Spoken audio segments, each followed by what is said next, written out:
Well then, folks, hello and welcome to week 9 of GT1 for GT7 as always. Hello Mikey, hello Unsafe Release. We are back for some GT1.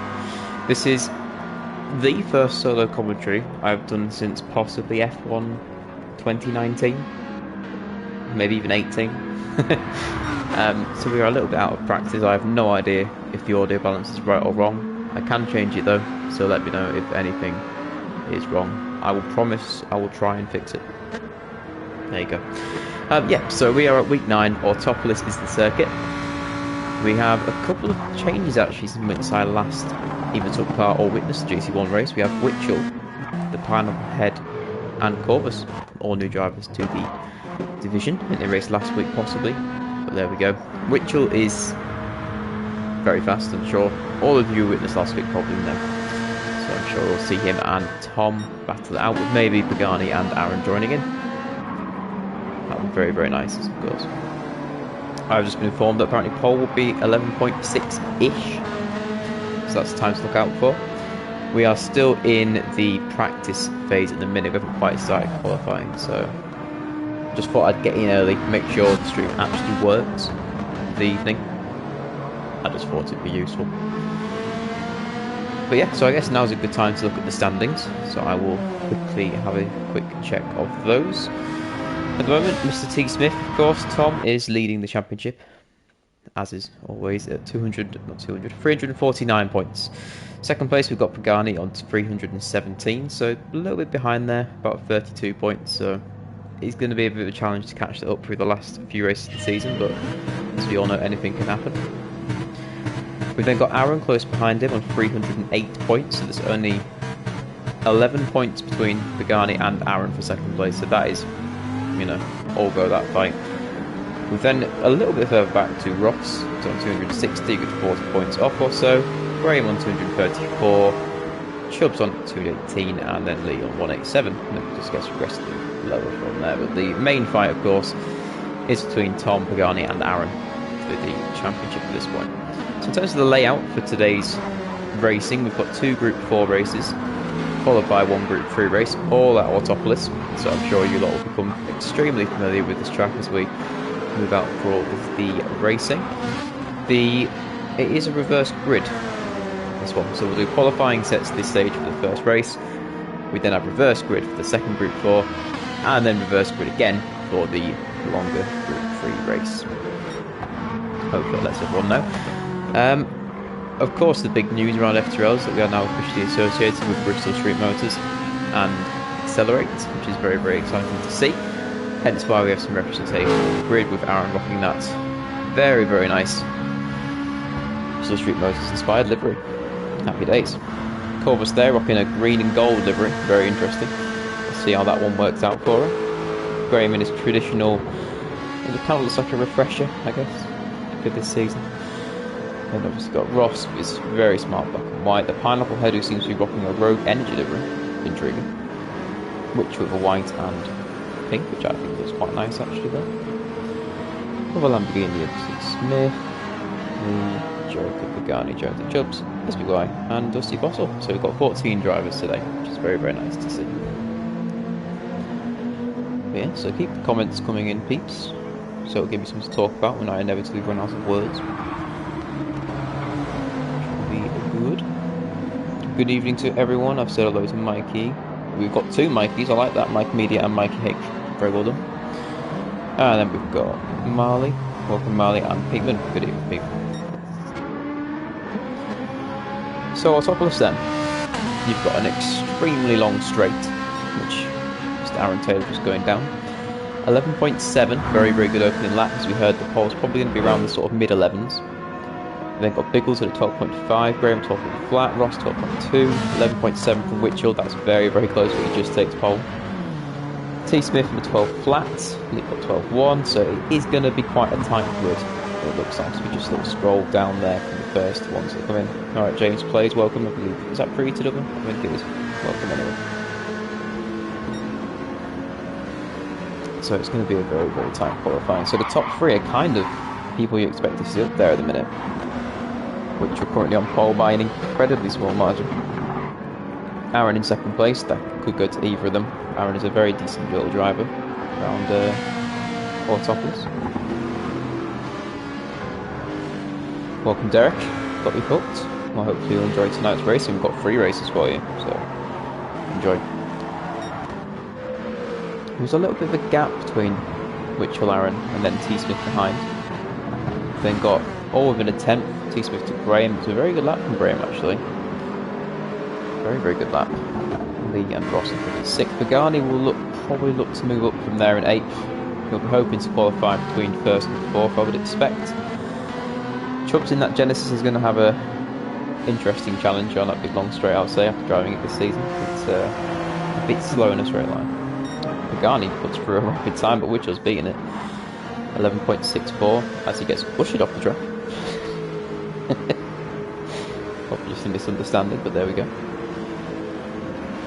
So we've got two 11.6s with Witchell and Pagani.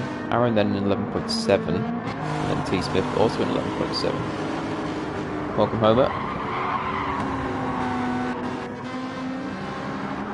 So as I'm sure everyone predicted, it is an extremely tight start to this qualifying session. Looking down the order a little bit then, we've got SBY currently bringing up the rear. Not set a representative lap though, so we'll see. 2 guys from GT2, just filling in the numbers a little bit, 12th and 13th. We'll see what they can do this season. Jonesy in 11th.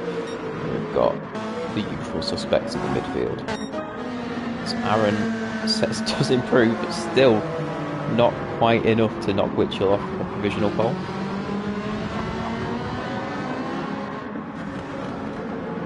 As T Smith puts in an 11.5, that is a really fast lap. Takes him just about a tenth clear of Witchell. Just at the death. Very impressive.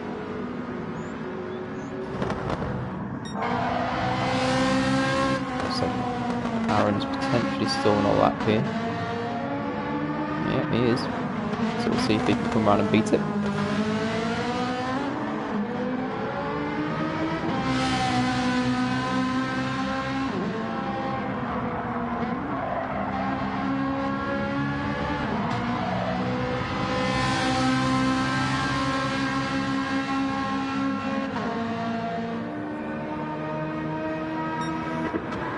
About a tenth down at the minute, so he's going to have to make up quite a lot of time through this one corner, I think, to have a chance of catching Witchell or Tom.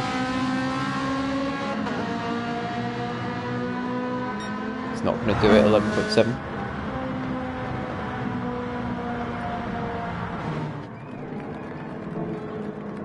Oh, Pateman, you're a lifesaver. I was wondering how to get that up.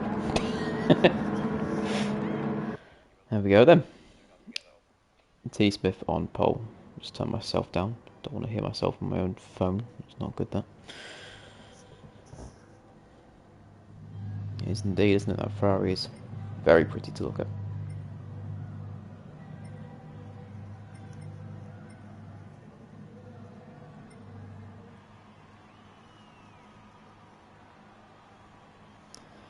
So T Smith on pole, Witchell in second, Aaron in third, Pagani in fourth, and Captain Chubbs a very good lap actually in fifth. Let us know your predictions in the chat, people. Could be a very close one with those top 4 very, very close to the start.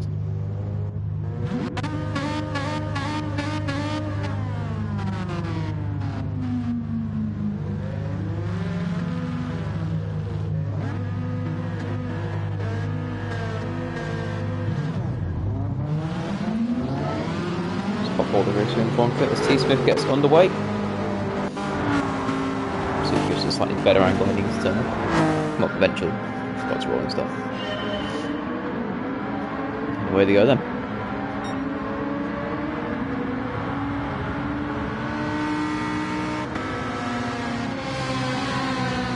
Pete best people have to win, fair play. So T Smith leads them into turn 1. Looks like a relatively clean little first sector there, as you'd expect with a rolling start. Looks like Lee's going to get very close to Chubbs though, as we head into this corner. Not quite.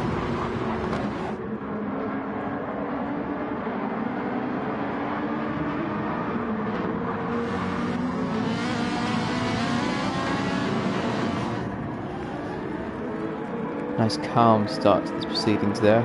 So Tom's only got about half a second, which he will do at this point to Mitchell. It's going to be interesting to see if he can hold that throughout the rest of this race. So that will be a very, very tight front for you, I imagine. So you've got Mitchell followed by Aaron, Pagani and Chubbs close behind. Might have a little gap start to emerge between Pagani and Chubbs, depending if we can keep onto the back of him. Then got the two Aston Martins of Lee and Graham in behind. Newcomers, Corvus and Pineapple Head in 8th and 9th. Got Ross down in 11th, a little bit out of position where he usually is, but there we go. So it looks like I've completely missed something at the front there, as Witchell is now ahead of Tom, as is Aaron. There's been some drama there.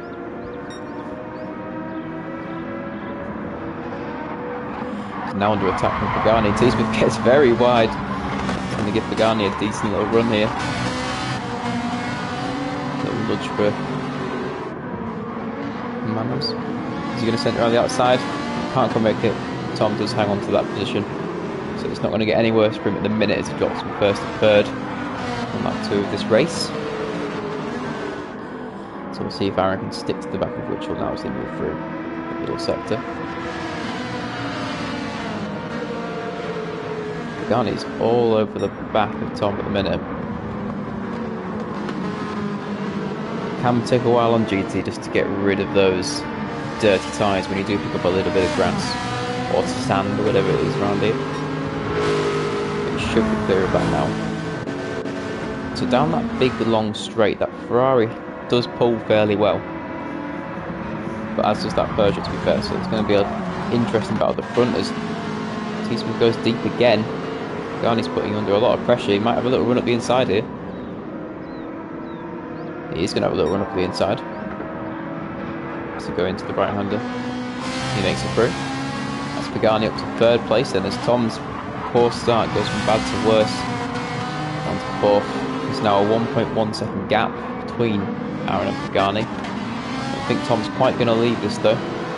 This is now side by side with Pagani for this twisty bit. But Pagani's going to hold it. Nice little move that Pagani, calm and controlled. Just the right amount of aggression. They're fighting. He's allowing Chubbs just to sort of keep them within about sort of 7 tenths or so. He's going to lack that straight line speed, but he can hopefully make up with it on corner exits. Tom clips a little bit of the inside corner there. That should be fine.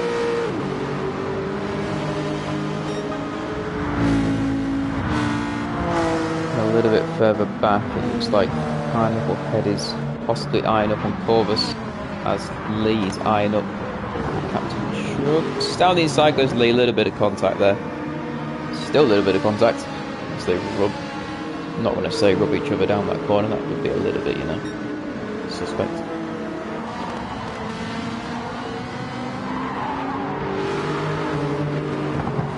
So Lee does make that pass then into 5th he goes.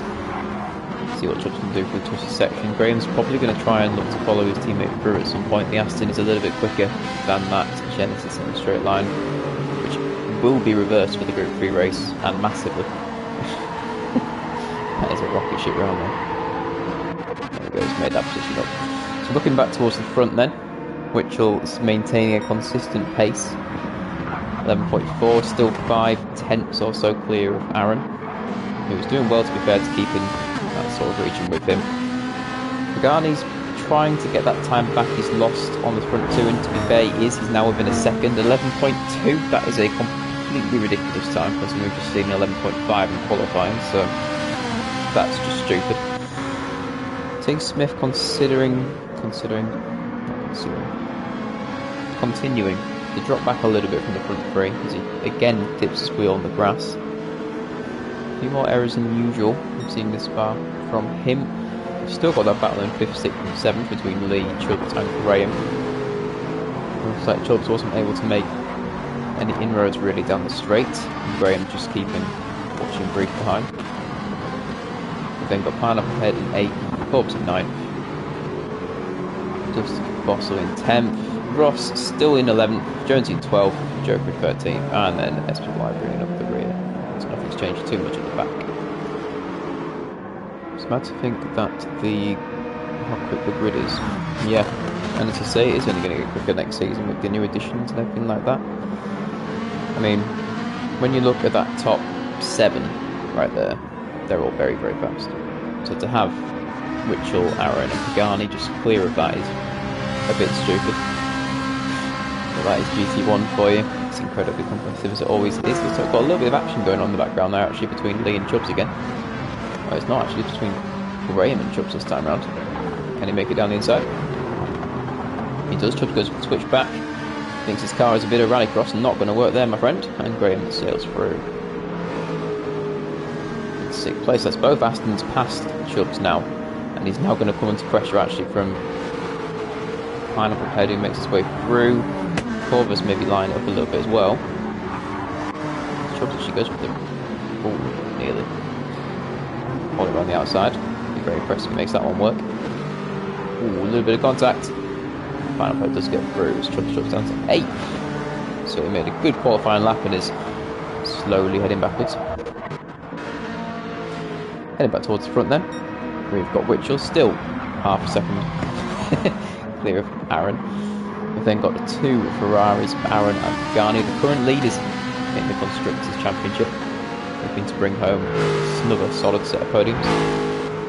That's usually where you'll find Aaron and Pagani somewhere together, as I discovered through most of the last 4 seasons racing in GT1. And they're always near each other.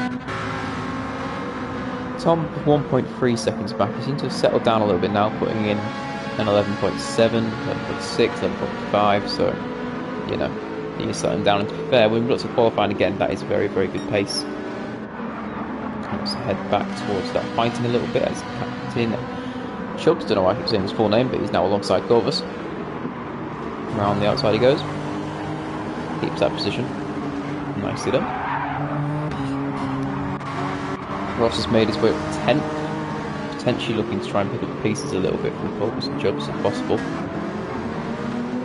You might be looking inside here as Corvus gets a little bit on the edge of the track before he goes to 9th. Continue to recover, well played.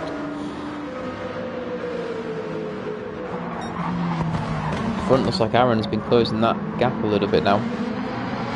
2 tenths, 3 tenths, so if he's got a bit of straight line speed here, he's had a decent little run. I'm sure Pagani will be looking to bump draft him if he can.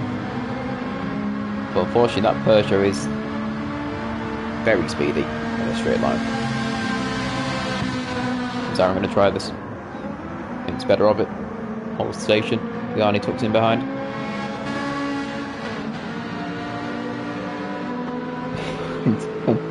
When Tom is 4th, you know there's serious place. Yep, you're not wrong. You're not wrong. Yeah, since these front 3 are sort of a little bit ahead of the rest of the field on pace at the minute. On the outside, potentially from Aaron, which will hold the inside line. That's where you want to place it. Aaron gets a little bit twitchy on the exit. Possibly compromise his exit a little bit there. Apologise to the rest of the field. We are going to stick with this freeway scrap for the lead for the time being. It looks like Witchell is... I don't know if he's losing a bit of tyre here, but Aaron's been making inroads the last 3 laps. He's going to send it down the inside, which will leave some space.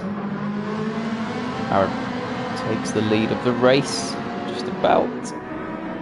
Very nicely done. The question is Witchell going to get a good run out of that corner, just like he has done. So he's going to send it into the inside of turn 1.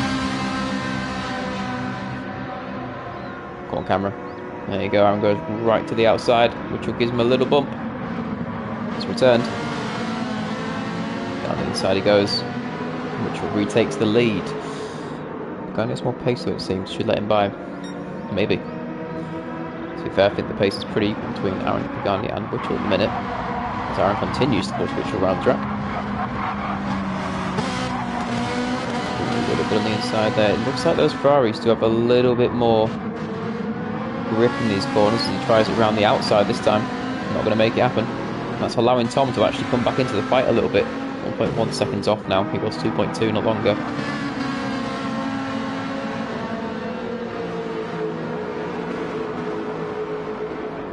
I think you're right, Mike. No, see any team orders going on here. Pulls to the inside as Aaron sends it into the inside of the hairpin. Makes it working. Pagani's there on the inside. Oh, I don't know how he's kept out on the grass. I think Witchell did not expect Pagani to be coming through, but that's given Aaron the daylight he needs. He's got 8 tenths now clear at the front. He'll be able to hold that. Pagani has got Tom for company now, which I'm sure he'll be absolutely delighted about. I think, if I'm honest, I think Witchell just did not think Pagani would be coming through there. So I'd class that as a typical racing incident, but obviously let me know in the chat. Pagani's got to try and keep his cool now. He knows that he is faster than Witchell at this stage in the race. He's got to maintain that. As Ross has now somehow managed to merge his way past Chubbs and Pineapple Head, so fair play as he advances into 7th place. Again, great recovery from him. Harmer's racing this tonight, yeah, I probably agree with you there. So that's given Aaron about a second now up in front, which, when a field is this close, is quite a large gap.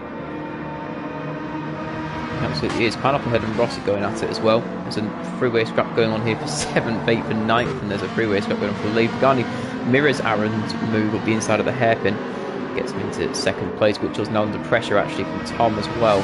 Tom's going to try to use Pagani's slipstream. Does successfully do that. Lamborghini does shift it up in a straight line, but so does that Peugeot as we've seen before. Freeway potentially turn 1, which goes right away to the inside. That's an ambitious move. Thinks better of it. Tom tries to go around the outside, finds Pagani in the way.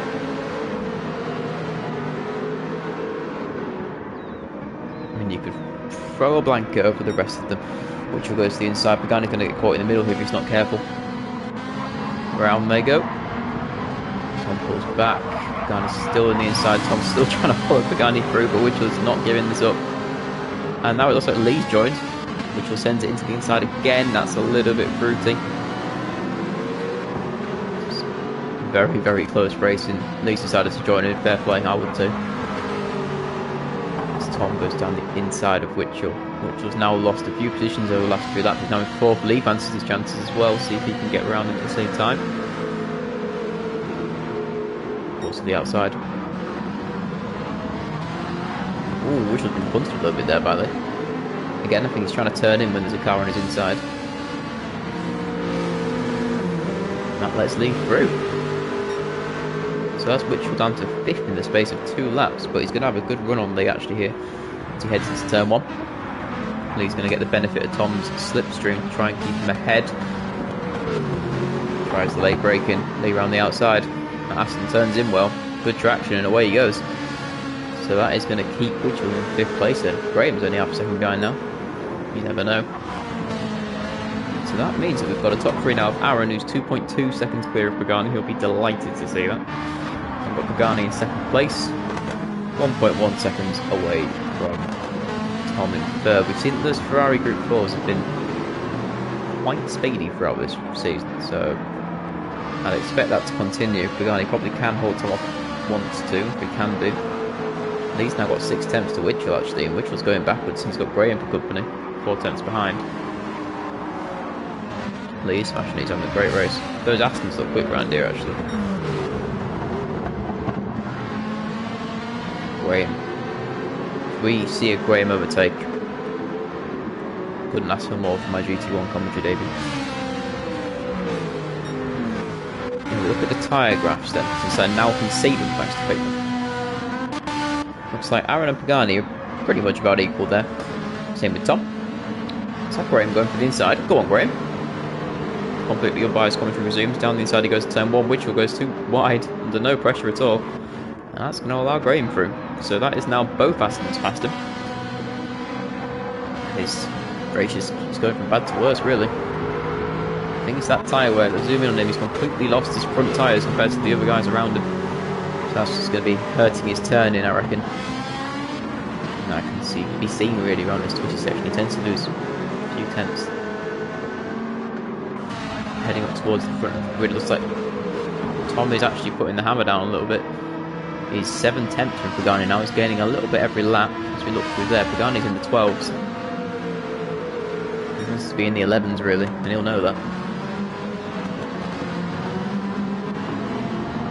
Lee again in the 12s, but he's consistent. Graham takes the wider entry and exit through that corner. Interesting to see. Looking behind, we have a scrap for 7th, 8th and 9th. Again, Jones has appeared out of nowhere. Ross was a little bit wide out there. For that, again, Lamborghini will shift down the straight. So let's see if we can make a move into turn 1.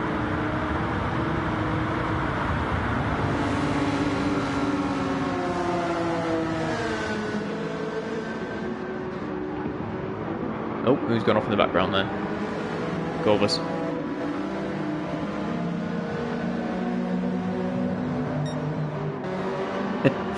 Come on, Graham. I agree with you. I agree with you. Well, Pineapple in 7th. Ross has been trying to actually make that move stick now for, I think, 4 laps. But round he goes to the outside, trying to make it happen. It's not going to happen. It's Jones is now getting a little bit interested. So looking back towards the front, we've now got 1.6 seconds, so it looks like Aaron might be just playing it a little bit safe at the minute, which is fair enough, he's got the time to do so. Pagani and Tom.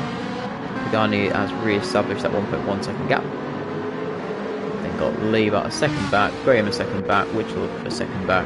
So that's all going to look fairly normal for a bit. We'll focus on this gap at the moment before we watch the winner take the checkered flag this time round.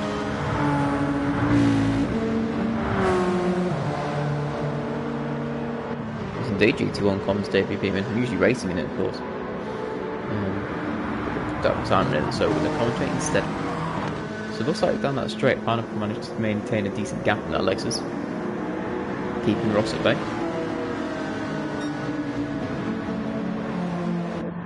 Looks like Chubbs' night has just continued to get worse down in 11th place. He's still got dust spots all.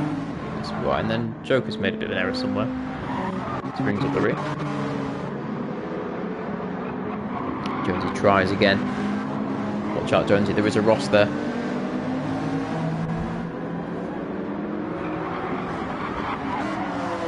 Alright, let's head on board with the leaders then. Let's watch them take the checkered flag. Aaron swings around the last couple of corners. Straight down the straights. Weaving Happiness takes the checkered flag. Great work from Aaron in first. Pagani comes home in second. Brilliant drive from the Ferraris. Third for Tom. Fourth for Lee.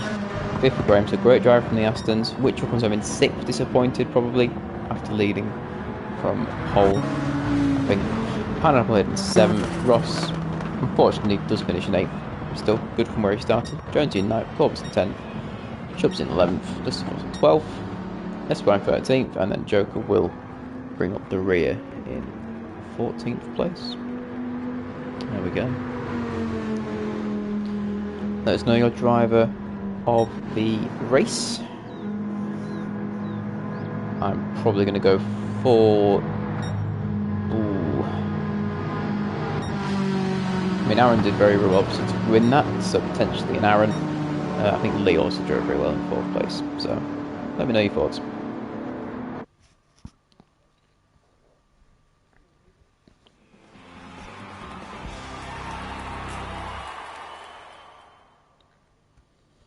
They do indeed, Witchell. They do indeed. So all we need to hope now is that the lobby does not crash in between races. That's the main objective at the moment. Up on the old spectate. All race info, let's whack that back on again. Happy days. But yeah, so let us know your thoughts. Make sure you guys like the stream as well. We definitely need that happening with all the exciting things that are going on at the minute.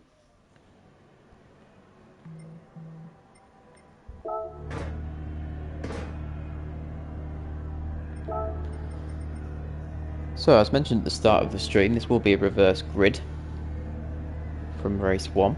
It'll take a little bit of time just to get that organised.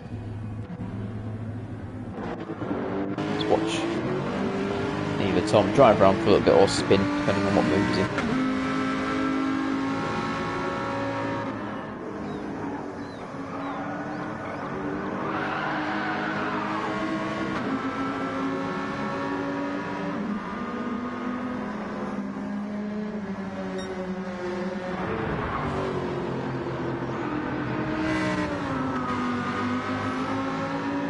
Yeah, looking at the constructors at the minute, Ferrari are about 50 points clear.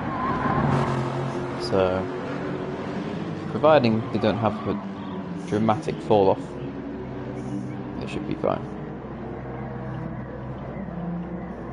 Cool, so Peteman's thrown a little prediction there for us. First, SPY, of course. Second, me. And third, Peteman. It's an interesting call. Brave call, but you know what? I'm here for it. Screw it, why not? No, actually, it's a bit closer in the standings than I thought for the constructors. So Ferrari are currently on 625, so Aaron and Pagani.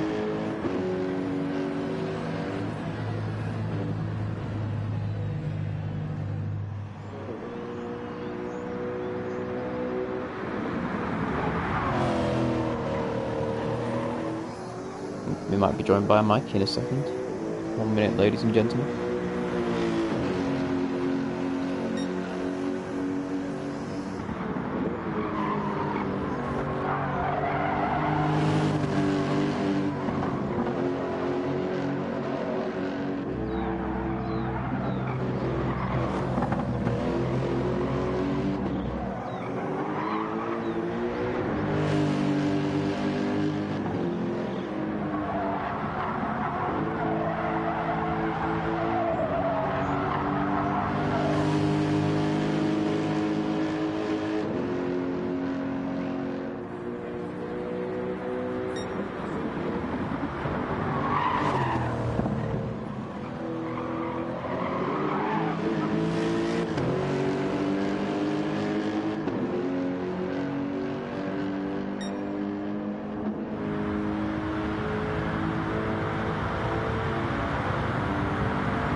Oh, hello, Mikey.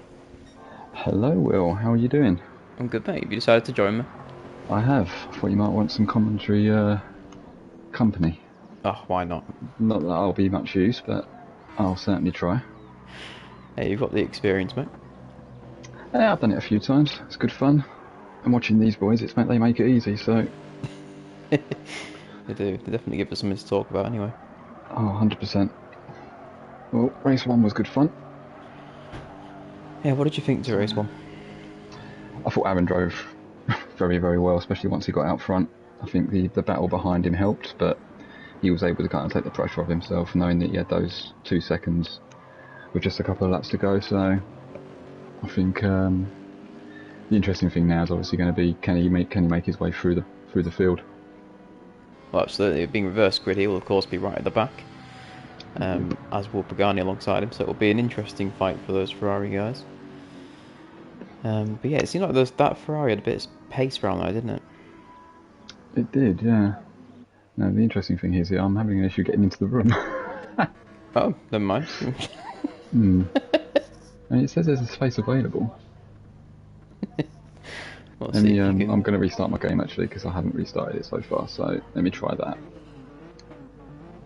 Fair enough. Aaron mentioning that he's won that race for Pete, which is very kind. I respect it. We all love Pete. I think you need to stop texting Aaron because your race is about to start. As they get underway. I'll be able to join you in the commentary box properly in a minute. Hopefully. Magic. Until then, I'll make do. We've got Joker leading them into turn 1. SPY in second place, obviously, with that reverse grid. This is also in third, so it's going to be an intriguing one, this one. I think Ross is fairly high up on that grid, depending on his speed. In 6th, so he could be one to look out for, maybe. because there's a three-way scrap already going on between Jonesy, Pineapple Head and Witchell. In the background there we've got the two Ferraris right at the back with Tom. Let's see if Tom has his characteristic carving the field as Pagani gets incredibly squirrely, you could say, on the exit there. So Joker's had a calm start to the race, half a second clear in P1. As they were for the top 6 at the minute. You successfully joined us, Mikey. I have indeed. There you go. So who's your pick for this race then? Who we got near the front? I think if Chubbs can keep it pointing in a straight line, I think he's in good for a good shout of a good result. But I think it's difficult to look past the likes of Ross. Ross has got a lot of pace this season. Yes, indeed. Just as you were talking about that, Chubbs took a very interesting line around turn 1. So hopefully I haven't cursed him. Commentary curse him within 10 seconds of getting in. Absolutely. Which was making pretty good ground already, actually. He's into 6th now. So he could be one to watch as we move through this race. Joker has got the pace. You know, I know he's technically a GT2 boy, but he has got the pace. Yeah, as we've seen as SPY takes the rallycross route around that track.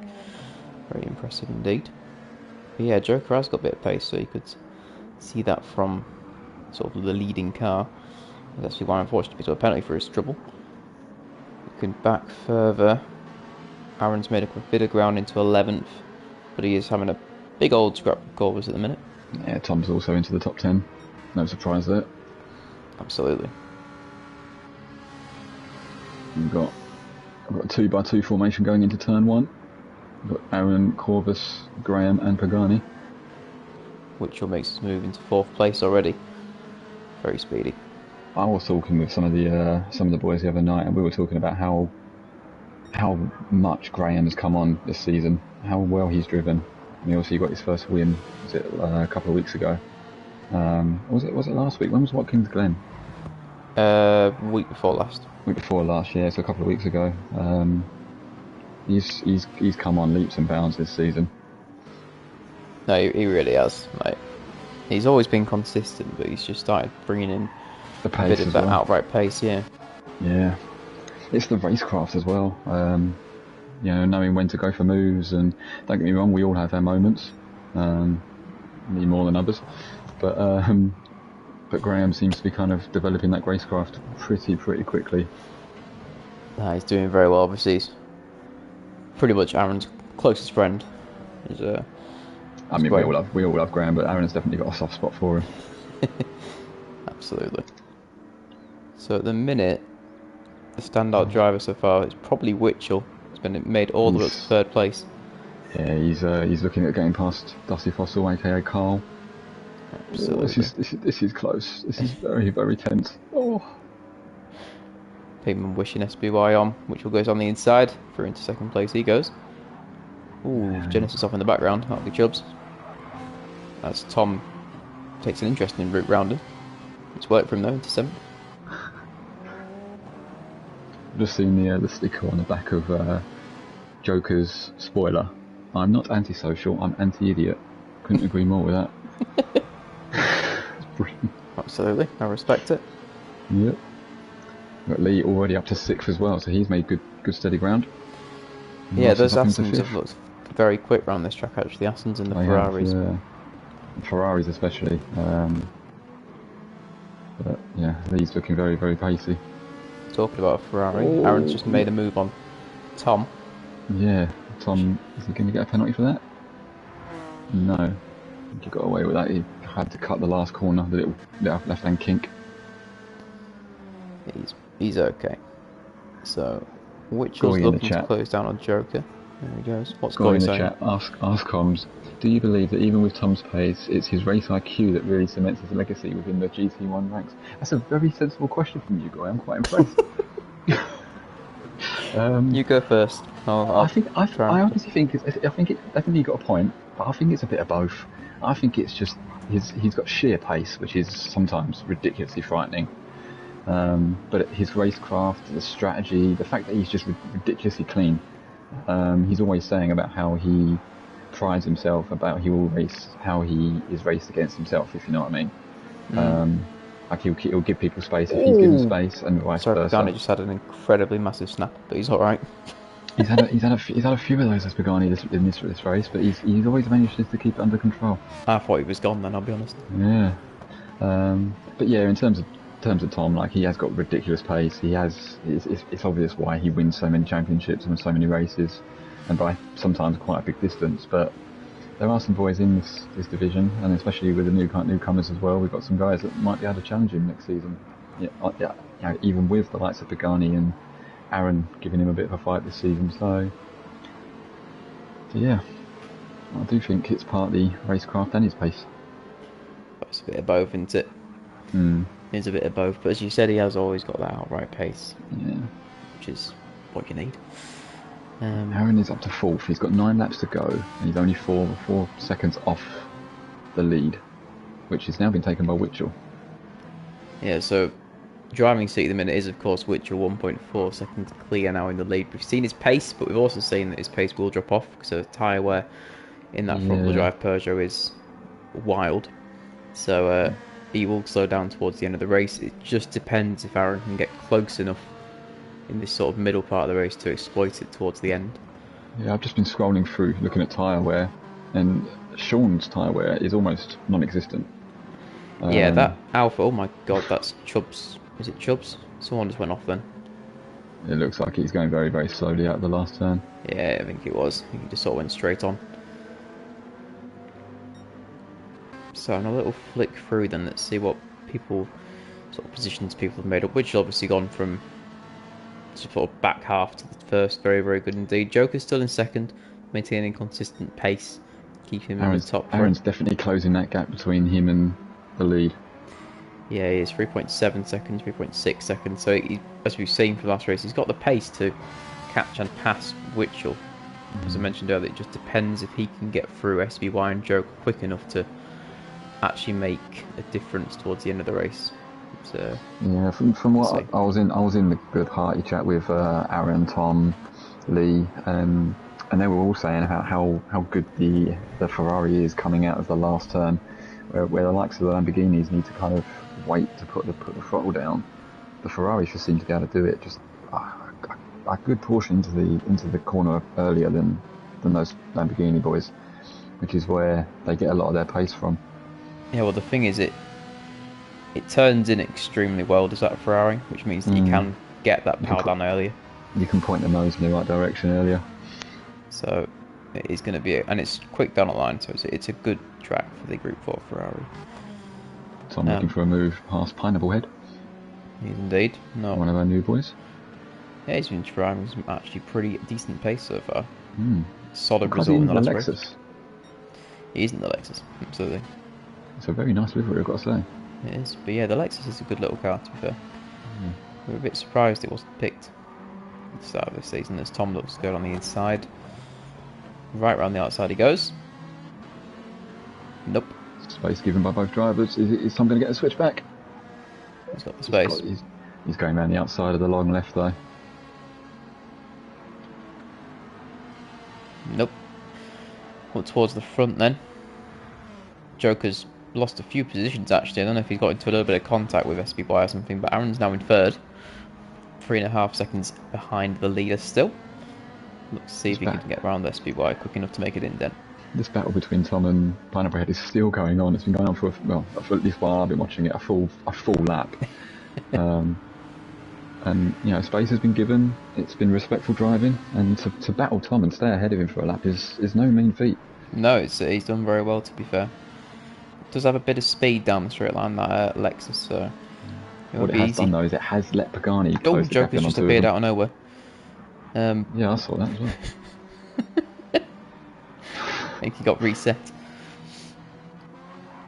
As Tom goes around the outside, touches Pineapple a little bit though. It's pinged him off into the dirt.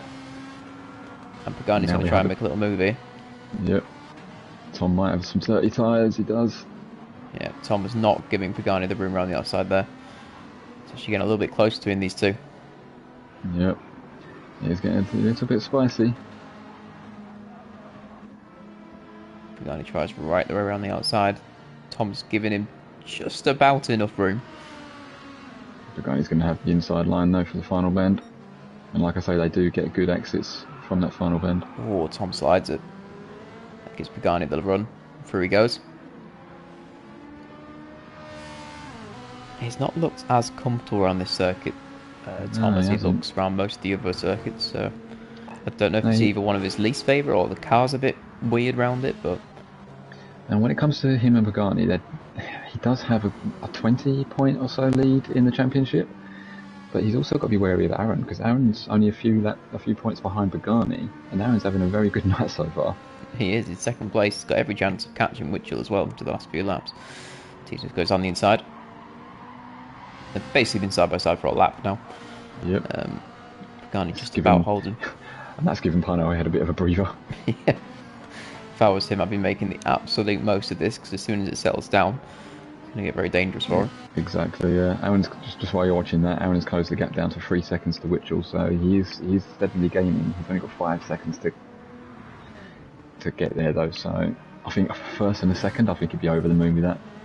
He would be. He sets the fastest lap of the race, 11.5. The quickest lap we saw last time around was 11.2 from Pagani, which is just stupid. Yeah, I don't know what kind of stuff that Pagani was taking in the last race, but he was a lightning in a bottle. He was. He was. SBY's been driving a lovely, consistent race so far. 11.9 his last lap, just dips into the sort of lap times he's going to want to do if he wants to maintain that. Currently in third place.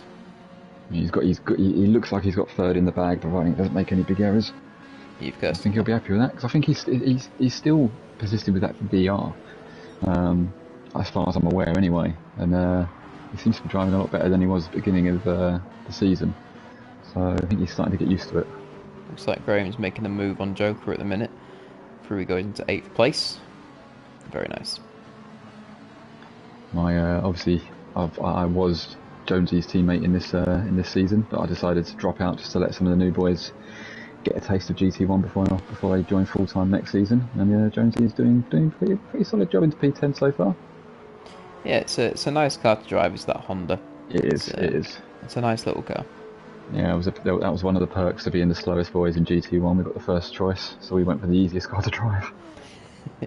I don't know if Lee's had an off somewhere or if he's just got stuck behind someone, but he has. There he goes, done a 1:23 in lap 7, so he's had a 10-second off. So yeah, that great result. Spin. Yeah, that great result for Lee. Race 1 not quite coming to fruition in race 2. Looking out towards the front, 2.5 seconds the gap now between Aaron and Witchell. Got blue flag in the chat saying, I know Tom was saying that the Lambo Group 3 was struggling. Maybe it goes for the Group 4 as well. Potentially. It does definitely look the case, because I think both of them have struggled in these first 2 races. Yeah, absolutely. So Pagani and Tom have found their way past Pineapple Head while we were just having a little look through the grid there. That happened quickly. It did. I don't know if there was a little error on one of their parts, but that means Pagani's through to 4th, Tom's through to 5th, and Ross has now got a pineapple-shaped head in front of him to contend with. And that gap between Aaron and Witchell is coming down. It's just over 2 seconds. Yeah, if we have a look at that tyre wear, it's starting to bite now for Witchell on those front tyres again. Yep. So yeah. That Peugeot doesn't have any rear tyre wear at all, but it makes up for it at the front. Aaron's got very little tyre wear across the board, so yeah, I think this was where Witchell really started to struggle in race 1. So I'm just going to keep an eye on that delta, see how low that goes in a lap. Just looking through the field for a scrap. We've still got the ongoing Tom Pagani scrap that's been continuing for about 12 seasons. 4th and 5th. Got Pineapple Head and Ross, who've both managed to pick up a half a second penalty as they continue to scrap for 6th place. It is indeed going to be a grandstand finish, people. 1.5 seconds to gap. Yep. I'm watching this battle, and I'm watching Aaron drive. He's starting to try and put the throttle down a little bit earlier, it seems. He's caught the grass a couple of times, which has given him a little bit of a wiggle, but coming out of certain corners. But he's definitely closing that gap, and he's flying. Yeah, unfortunately this season I've been the target of an Aaron charge. It's it's not very I, fun. Once you, I know very much how it feels like to be charged down when you're. I mean, very rarely for me leading a race, and seeing that delta go down, it can be terrifying. yeah, once Aaron's decided he might have a chance of catching you, it's not fun. He I caught think 12 seconds on me in the race Aaron in could the have Group caught 3 you. opener. Yeah, 1 second the gap now, which was Aaron's just gone purple in sector one. Well, granted, it's one turn, but still. within a second. Yeah. He's going to catch him and see if he can overtake him. Oh, he caught the grass. Just went a bit deep going into that hairpin, but he's alright. He's pinned it on the exit though, and he's getting that time to strip up again. If he can keep this as well, he'll be in slipstream for the flat long straight, going on onto the final lap. He's going to have two overtaking opportunities here. You can either do him down the straight, or you can do him into the hairpin on the final lap. I've seen him overtake many people into the hairpin on the final lap, including Witchell. So they are going to be his two opportunities. That Ferraris we found to just turn so well through that final corner. That's what's enabled him to make those moves down the hairpin. Let's see if he can catch up enough throughout the lap to make it. He's going to be slightly too far back to have a go down this lap. But we are going to stick with the battle for the lead for the final lap, as why wouldn't we?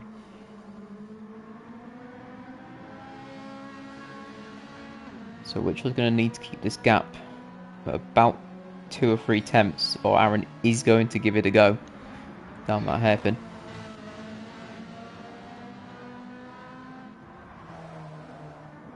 So Ferrari's just got so much more front end turning than that Peugeot does at this point. So much more grip. Oh, he's got the switch back. He's going to go around the outside of the long turn. No, Witchell's got in front of him. He'll know his opportunity. Yep. He's done him once already. Which will also know exactly where Aaron's going to try and overtake him. He's close enough. Which was Pulls out to the outside. Which will just drive straight across him. Although he's going to give Aaron a decent run.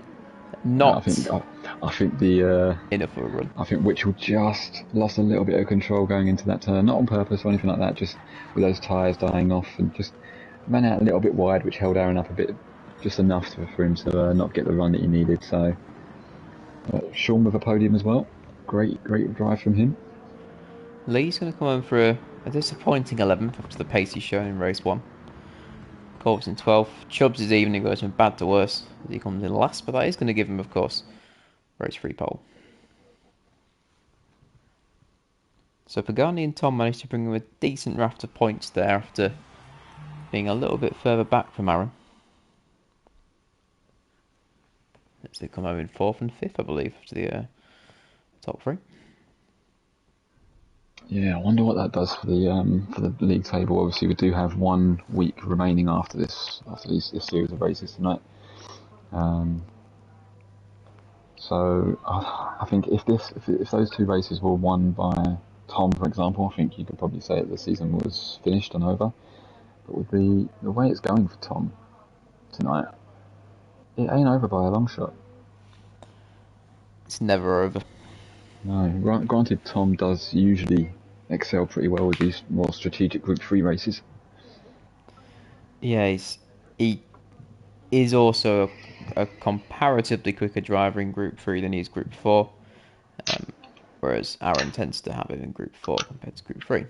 So, if there was a Group 4 championship, Aaron would be leading it. If there was a Group 3 championship, Tom would be leading it. That's how it's worked in the past, and that's how it's worked this season. Let's just pop the old racing information on again. I almost entered. Did not want to do that. I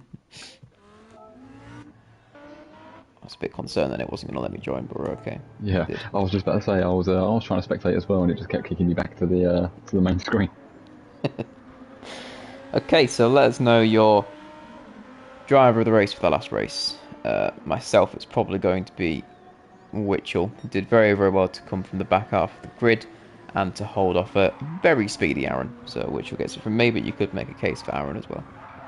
Yeah, I think I agree with the Witchell, to be fair. I think that overlays open in the first few laps. I know he dropped off in the last race, so he didn't kind of start right at the back of the grid, say like the likes of Aaron. But I think for a newcomer, someone who's new, to show that kind of pace, he didn't make any kind of rash moves to get through to the lead and then hold it, even under pressure right at the end when you see that delta coming down. Like I say, the pressure mounts. I think he's done a brilliant job there. So well done to Witchell. Absolutely, well done to Witchell. So that reverse grid is going to put Captain Chubbs in the Group 3 Genesis on pole, which is a very strong mix considering the speed that car has got, the speed Chubbs has got, and the big long straight. So we'll see if Chubbs can keep it on the track. That's another. Yeah, and obviously this track where previously you kind of went up the second long, or the third long straight, I suppose, on this track, and went to a sharp right-hander, so the back of the main straight again. This time we're going to be doing another hairpin left, and it has a whole another twisty section which you either love it or hate it. It's probably quite a Marmite track for most. Yeah, for me personally, I'm not a fan of it. I'll be honest. It's not my sort of track, really. I'm not very spastic. Go on, Chubbs, give him a good punt, good lad. But there are a lot of people that do like it, like a certain Mr. Aaron Taylor. Yeah, he's a very big fan of this track. He's been very excited all week.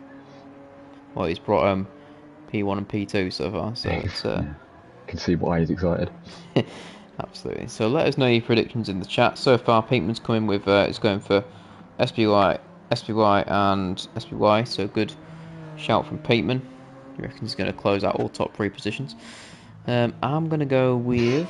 Let's have a little look round. I think Tom's going to win. I think he's going to bounce back in this Group 3 race. As you said, he's very good strategy. He's very fast to Group 3 car, so I think he's going to come back.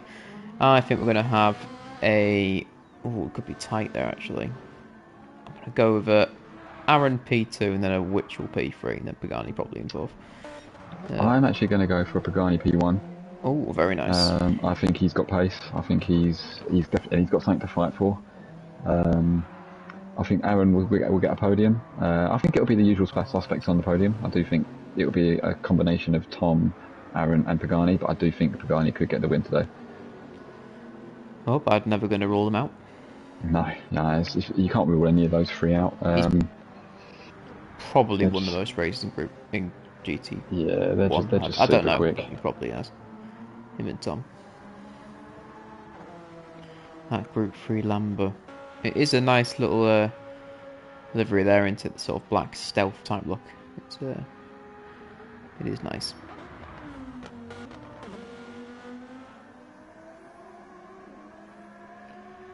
Yeah, so I don't really know what sort of lap time to expect in a Group 3 round Autopolis, do you, Michael? I mean, any time that I would have done, take maybe 3 or 4 seconds off of it, and that's what these guys are probably doing.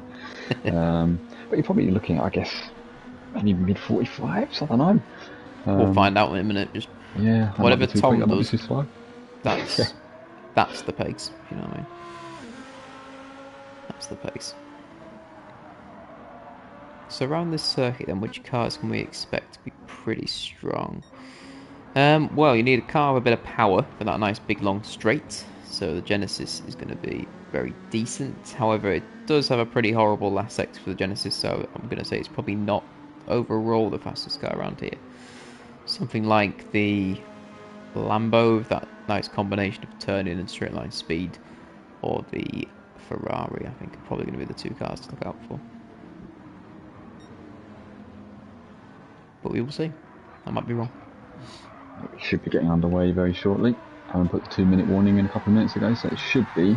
Yeah, which was just on a 45.8, so maybe my guess at a mid-45 isn't too far off at all. We will find out. I'd like to say it was knowledge, not just a total guess. Absolutely. So we're going to quick flick through the grid. Everyone's on the mediums except Corvus on the softs. Pineapple on the softs. And that's it. Everyone else is on the mediums. So fairly straightforward for us to keep track of. keep an eye out for them, see whether, cause especially Corvus, he's starting P3, so if he can get in, out in front quite early on, you never know. Absolutely. And away they go then. As Chubbs leads the way into turn one.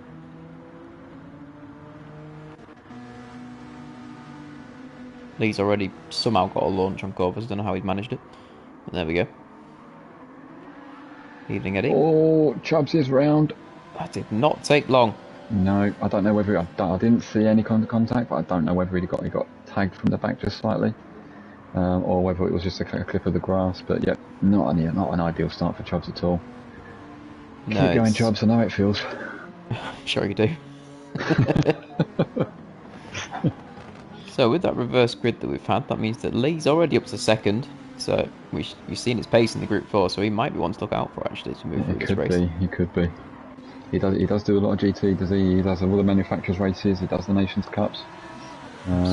He's an experienced racer, is Lee. I know he doesn't always have the pace, but he's an experienced racer. If he can get out front, let's see what happens. And further back, we've had contact between the two Lamborghinis, between Ross and Tom. Garney's going to try and thread himself on the inside. He's gone through the inside. Fair play. I don't know how he squeezed his way through there, but he's made up two positions in the same corner. Almost got popped out of that. Garney's been given birth. You almost heard her. Tom gets very wiggly on the outside. Going to put him under a lot of pressure from Witchell. Evening, Eddie. We got onto the podium, also known as Connor in the chat. Haven't seen a pole that short since Goy's pole at Baku. For anybody who knows, you know. For anybody who doesn't, I recommend to go back through our F1 catalogue on our YouTube channel, find Baku. I wouldn't have a clue what season it would be, but Goy starting on pole and the inevitable happened. Inevitable. I think that race will go down in FTRL folklore. Pagani up into 7th, going. Oh, he's been spun. He's been spun by Witchell. Spun. Oh no. At Not least ideal Witchell's for waited Pagani for either. Yeah, he has. He's also put his hazards on to say sorry. Oof, that'll be an angry Pagani. Yeah, it's not ideal. He just needs to get his head down though. Don't let the anger get to you. Just crack on. Yeah, it's a long old race, the Group 3 one, so he can easily make that up into a good points paying position. Oh yeah, he can. He definitely can. He's got the pace to do it. That's given a little bit of breathing room now to Tom and Aaron, though, who they were sort of fighting to move through the field with. Try and get past the likes of Jonesy and Graham. Graham makes it into 4th place, just talking about him. Very nicely done. Up at the front, Pineapple Head's managed to eke out a 1.5 second lead ahead of Lee, which is the last time I checked the lead, Dusty Fossil was the one in the lead, and he's now down to 5th. So something happened. Absolutely. I've seen Pineapple do a lot of wiggling. I think he's caught his wheel on a few little grassy curbs. So if Lee can just keep it tidy, he might be able to bring him back under that important gap. Tom has got past the roadblock. It's Jonesy. Boy, there goes Dusty Fossil. Yep, and again, I don't think that was any contact, but it is a very twisty section of that track, and if you do lose it, it's very difficult to catch it. Yeah, I think he just popped the power down a bit too early. Yeah. Garney and Witchell are still scrapping, but now for 10th and 11th, unfortunately, rather than 7th and 8th. So that's Aaron past Jonesy as well. So we've got Tom in 5th, Aaron in 6th for their continued charge up the grid. Graham doing his consistent Grahaming, we'll call it, in 4th. And then we've got consistent Grahaming. Grahaming, that's it. Pineapple Head still keeping a good 1.6 second clear. Currently has the fastest lap of the race.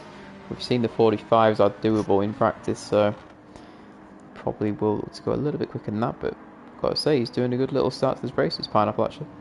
You might see those times drop as the fuel wear drops and as it gets a little bit more spaced out. Obviously Constantina effects are going to affect the lap times, and unless you are fully out front or you've got loads of space in front of you, you can't really stretch your legs. I think once those medium runners start coming in, especially like the likes of Pagani, your Toms, Aarons, you're going to see those. I think you'll see those lap times probably hit the 44s. You're probably right, to be fair. Just looking through then, it looks like Pineapple and Corvus, as we said, are pretty much the only runners on that soft tyre, so that might explain the gap that Pineapple currently has over Lee. Yeah, you'd like to think if I was Pineapple Head, I'd like to think I'd have a bigger gap with that soft tyre advantage. Because then you're only gonna have to make it up once you're on the mediums and everybody else is on the softs. So he really needs to try and stretch his legs a little bit more, especially with that cleared track. Yeah, get the hammer down, but also trying to be sensible about it, I suppose. It's not overdriving it. Which is certain someone in this party's been accused of doing occasionally. Oh, I don't know who that might be. Who knows? So Graham's made his way past Corvus somewhere. I think Corvus had a little bit of a wiggle we saw. So Tom's now going to try and make a move on him actually as we try to go into turn 1. Just wiggling everywhere as Tom trying to get around him. Yeah. I don't know whether it's a case of, I don't know whether Corvus was maybe moving a bit too much down the straights. Obviously you can defend your position, but you can only do it once. Obviously some of these people are fast, but they're used to the daily races on GT7, which don't really abide by the old, what's the word, sportsmanship rules, for lack of a better term. Whereas here at FTRL we pride ourselves on that. We're all clean, we all abide by, not defending for our lives when you shouldn't really kind of double move and moving under braking, all that kind of stuff. We've prided ourselves on that, and that's something that we've been trying to recruit into using it. With all these new people coming in, it might just take a little bit to get them getting used to how we do things here. Oh, absolutely. We've seen some very good racing this evening as always. We have, yeah. I mean, we've had an influx of people over the last couple of weeks. I think we've had another 20 people join us as part of the community. Some are going to be joining us next season. Some are going to be, waiting for a space to open up. But we're always looking for people. So if anybody watching, if you've got any people that are looking for a league, send them this way. I mean, now's the critical time, right? We're thinking of doing GT3 potentially, depending on how many people we have. We're about 4 or 5 drivers away from GT3, I believe. So. I believe so, yeah. But the more people we have, the more more options there are for these extra divisions that we want to do. So, and it's not just the GT either. We obviously do F1. I know there's been talk previously of getting a Assetto Corsa back on the lineup as well, but that's a very niche target audience. It's a much more sim compared to this, which is a lot more pick up and drive for a lot of these people. But yeah, the more people we get in, the more possibilities we've got with FTRL. It's a very exciting time with Bristol Street Motors and Accelerate joining us. Being their esports team is going to be incredible. I mean, it won't be me driving for them because I'm just nowhere near quick enough, but I will help out wherever possible. And I know a lot of people here that are quick enough that are really excited about what we've got coming up. So if anybody from Bristol Street Motors and Accelerate are watching, we're excited. We're really excited. Absolutely. Anyway, have we missed anything with all that chat? No, not really, to be honest. Everyone's been fairly calm. Yeah, I think these longer races, they do tend to be a little bit more slow pace is a different, not really the right term, but kind of not as much happens early on or in the middle part of the race. You find that people get a bit more spaced out with the different strategies and people having different tyre wear and all that kind of stuff, and just generally a reverse grid is going to always cause a little bit of spacing out eventually. Yeah, well, there's a bit more to lose, I guess, in the Group 3 race, with it being worth more points.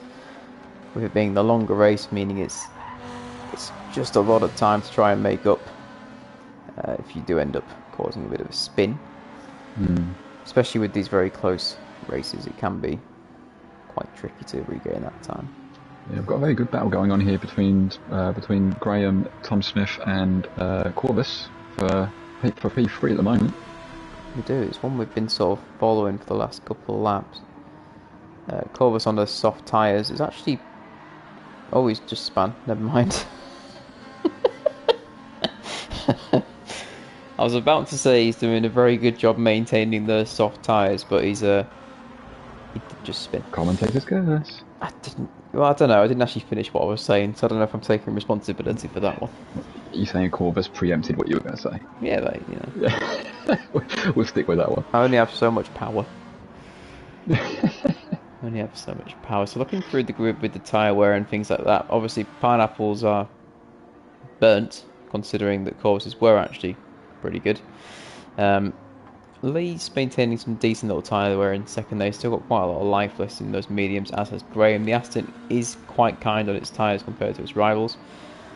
Tom's rears are wearing a little bit more than Graham, but that would be expected, to be fair, with that car. I'm looking at Pineapple Head and I'm thinking to myself, when do you pit? Because his front left is pretty much 3/4 of the way down. And it's only gonna get worse the more it goes on around these very, very tight and twisty parts of the track. And you've got 20 laps to go. I don't know how many laps the mediums can do, but this seems to me like if you're on the softs, you're going to be doing a 2-stop. Yeah, I don't know how this track is on fuel, to be fair. They might have to do a 2-stop anyway, looking at how many laps are left and how much fuel is being used. I think a 2-stop is pretty inevitable. Potentially. We'll see. Depends what sort of fuel gets used throughout the race, but it might not be. Who knows? I just looked at Chubbs, having a little wiggle going through sector 3. A few wiggles actually. Yeah, he's not enjoying it so far. As Jones's internet struck again. Yep. Pagani's continuing to slide his way around the track, but being Pagani's doing it in a very quick way. See, when I say to Jonesy about how his internet is going to let him down, he tells me I've got no faith. Well, Jonesy, that's why I have no faith. It's weird for Jonesy to be optimistic, to be fair. That's It is. Yeah, both I think him and myself have been known as the serial downers of the group, shall I say. Always kind of thinking that things are going to go wrong and all that kind of stuff. So I've been trying to be a bit more positive recently, but it's not always easy when you're not quite as consistent as some of these other guys. Absolutely. Ascom's best livery. Let's have a little look through. I've always quite enjoyed the little black and yellow from the Astons this season. I do like that one. Pineapple over his Rogue Energy, little multicoloured rainbowy thing going on the side. Quite like that one as well. To be fair, there's a few little smart liveries. Obviously, the Bristol Street Motors with Accelerate, very nice livery as well. Yeah, the Bristol Street Motors ones are obviously very, very well done by our one and only Zom, who's one of our GT2 drivers. He's phenomenal at doing these liveries. So yeah, the Bristol Street Motors one is particularly nice. Got Dusty Fossil as well, who makes his own. His livery is very, very nice. I do like that. You might want to do a little mic pop for us, Mike. I think you're breaking up a little bit. Oh, is that any better? Yeah, that's fixed it. Oh, okay. I think maybe my mute was halfway down. No, never mind. It's happened again. It's fine. We'll just work with it. It's okay. Which has gone down the inside of Graham, as we've been discussing that to turn 1. He's actually making very good ground as Witchell, considering him and Pagani had that off. Witchell down to 11th, now back up to 4th. He's managed to make his way through Ross, Aaron and Graham. So I think Witchell's pace is a little step above the other drivers at the moment. It's now 1.5 seconds behind Tom. It was a nice big slide through this section just to show off.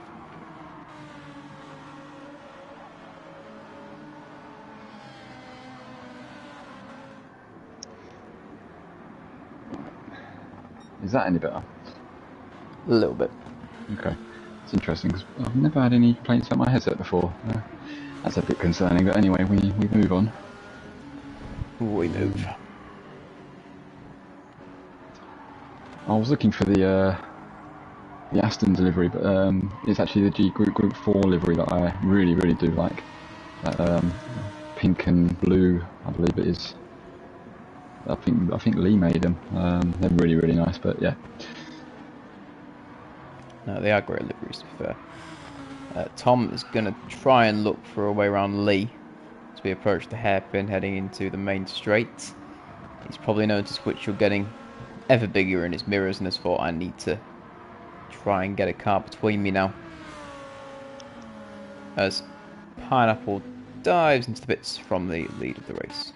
Yeah, I mean that left front tyre is literally got no thread on it whatsoever. It's gone. Yep. As Tom therefore makes a leading pass. Big old slide into turn 1. Big old slide from Tom. Very impressive. He's fighting that car. He's fighting that car more than I think he usually does. Yeah, he is finding it a little bit challenging, to be fair. as we can probably see.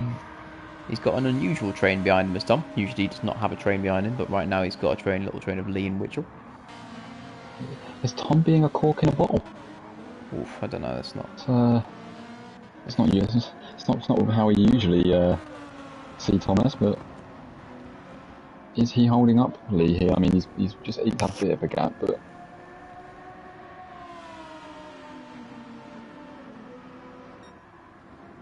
Witchell goes down the inside of Lee. It's not a massive amount of space there. I think Lee will feel a little bit hard done by that. I mean, he did leave a gap, but I think it's just an unexpected overtaking point potentially. So I would have been surprised personally if a car had appeared on my inside there, but there we go. yeah, sometimes they can be the best kind of moves, completely catch them off guard. But yeah, maybe there was a little bit of force behind it, but yeah, they will see what happens at the after the race with any reports. But I don't know if that was a report-worthy incident personally. It's one of them, and so Witcher will think he's made a good move going for a gap. Lee will think he's been too forceful. It's one of those. So looking back at the race now, sort of how it's unfolding, then we've got Tom currently in the lead of the race. Of course, it looks like fuel's not going to be a problem, so they will only need to stop once if they can get their tyres to do the distance, which it looks like they should be able to. It's like another 3 laps or so, shouldn't be too difficult. Yeah. So we're going to gather. Considering Pagani had that incident with Witchell, he's only 6 seconds off of the lead. Yeah, well, it shows you just how close this sort of leading group are to each other. Yeah. I'm still not going to rule Pagani out for a... Definitely not for a podium, but I wouldn't even rule him out for a win here. Well, if you look at the sort of lap times he's been doing, very So consistent. 47s flats pretty much. But then we look through the field, which has been sort of well into the 46s. Tom's been sort of in and out of the 46s. So, even though it's consistent, there is a little bit of a pace advantage towards Witchell and Tom away from Pagani and Aaron at the minute. Yeah.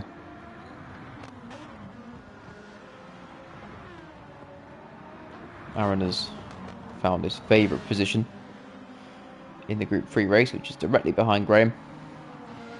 That's where he often finds himself. Tries to overtake him for about 22 laps.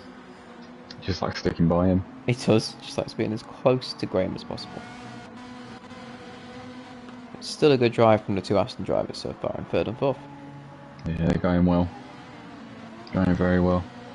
Ross is going well in 6th as well. Yeah, he's doing a consistent job. He has dipped into the 46s. The rest of the pace has been solid in the 47s, apart from one random 48. And that is going to be an earlier pit stop than scheduled, I imagine, from Tom. Probably just trying to find a little bit of clear track. He's not going on to the hards, is he? He won't. Pagani's in as well. To the mediums.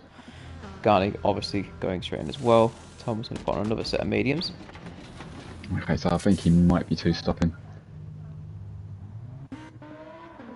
Because he hasn't fueled for the full race. Yep, that is a 2-stop strategy from Tom then. Yeah, it doesn't seem like he's fueled for the full race. That's going to be some serious fuel saving, I think. Pagani has also not refueled much, but then he does only have another sort of 14 laps to go, just over half tank, so to be fair, he might make it. Pagani is also on the softs. Yeah, he is on the soft, so that is a 2-stop from Oh, Pagani. so is Tom. They've both gone onto the softs. There you go, 2-stop strategy it is. You're guaranteed a 2-stop strategy. And I think it could be this stint that determines where they finish in this race, because I think if they can both have, I mean, Tom's got a lot of clear air in front of him.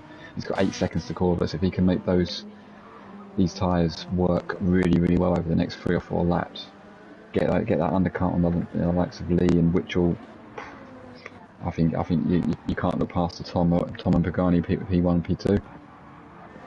Oh, and is that Chubbs? Is that a quit, or is that a lag out? We'll never know. I'd like to think it was a lag out.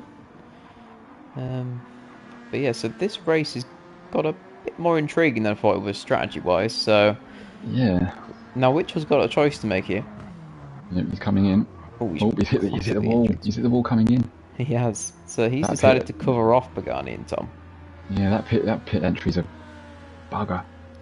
Because there's two ways I can see this. You either one, stop it onto the mediums again, or you mirror their strategy and just cover them off. If you back yourself on having the pace anyway, then just copy what they do. If you have the pace, you'll stay ahead. Yeah, I think he's fueled up a little bit more than he's fully fueled. He's going for a. He's on the Oh, softs though. he's fully fueled on the softs. You definitely can't take those 14 laps. You wouldn't have thought so, but No. I mean, Pineapple couldn't, but T Smith maybe has there's jumped something him. we're not seeing here. Could be. Maybe you can take a soft that lap if you're very, very careful. You saw Pineapple Head only being able to take him, was it 9 laps? Yeah. Yeah, T Smith has jumped Witchell, and I think that was the lack of fuel that T Smith put in compared to what Witchell put in. Well, absolutely. I mean, it's intriguing, right? So if you drop your fuel, you're going to be going quite a bit faster, obviously. But second of all, you're going to be doing a lot less tyre wear. Tyre wear, exactly. If you're on some softs, you're probably going to want to try and eke out an extra lap out of them if you can, which is what Tom's done. And in his position, if I was going onto the soft tyre, I would be aiming to have the lowest fuel possible during that soft tyre stint. So you were talking about that race IQ, that might be a part of that. Yep. This is one of the things that I think Tom has, and the likes of Pagani and Aaron has, but Tom just has this kind of special knack somehow of knowing the strategy for a race. I can't remember any time where he's ever got it wrong. He's not. Don't get me wrong. He doesn't win every single Group 3 race with strategy, but he usually manages to come from the rear of the pack through to get at least something like a P5 or even a podium. But yeah, you're currently looking at could be looking at a T Smith masterclass and possibly a Pagani masterclass if it comes off for him. Yeah, so I mean, Tom has just set a 145 flat, which when we look at the sort of laps and things, is about 2 seconds clear of a typical race lap. Yeah. So which will go through to P6. Yeah, he does indeed, straight through. I think Pineapple Head knew that wasn't a battle he's racing. He kind of let it just eased off and let him round the outside there. Absolutely. How's it going, Marley? Good, mate. We've got an intriguing little strategic battle developing, actually. It looks like Aaron and Lee and Graham and Ross are going for a one-stop. And then we've got T. Smith, Witchell and Pagani, depending on how long they can take those soft tyres, are probably going for a two-stop. So it's going to be interesting to see which strategy works out best. In sheer pace-wise, Witchell has probably got the quickest I've seen so far, on the mediums at least. So we'll see how this works out. Lee's doing a good job in the lead, actually. He's managing to keep ahead of Aaron. We've seen how Aaron is round Autopolis and avoids very fast. I'm wondering whether Aaron's just kind of sitting behind Lee for the time being, just to get a little bit of slipstream, maybe save a bit of fuel. I know it probably won't do much for his tyre wear, but Aaron's self-confessed says that he doesn't do very well with tyre wear anyway. So I don't think that's really going to make much of a decision-based side of his race, if that makes sense. Oh, I know exactly what you mean. I mean, if we look at the tyre wear up front, to be fair, these rears are still very well. They're still doing perfectly well, whereas Aaron's are gone to the same extent his fronts are. But I think they're trying to extend it so they can go onto the softs potentially. Yeah, I mean, it's a risky strategy because as soon as you go a bit too far on those mediums, if your lap times start dropping, you're just losing time rather than actually saving, making it up. But with doing the one stop, you could very, very much make that up with a short soft stint at the end. You can indeed. So let's have a look at some lap times then. So Witchell has set a 44.7, new fastest lap on that potential two-stop strategy, depending if you make those softs last.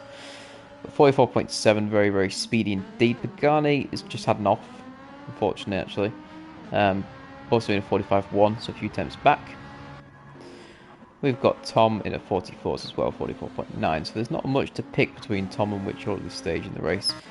Up front, we're sort of doing 48s now, so we've lost about a second to the ideal race pace for those cooked medium tyres. So you've got to be thinking that is time that the two-stop strategy are going to be gaining at the minute as Lee dives into the pits. Aaron continues. It's a very sketchy entry into the pit lane from Lee there.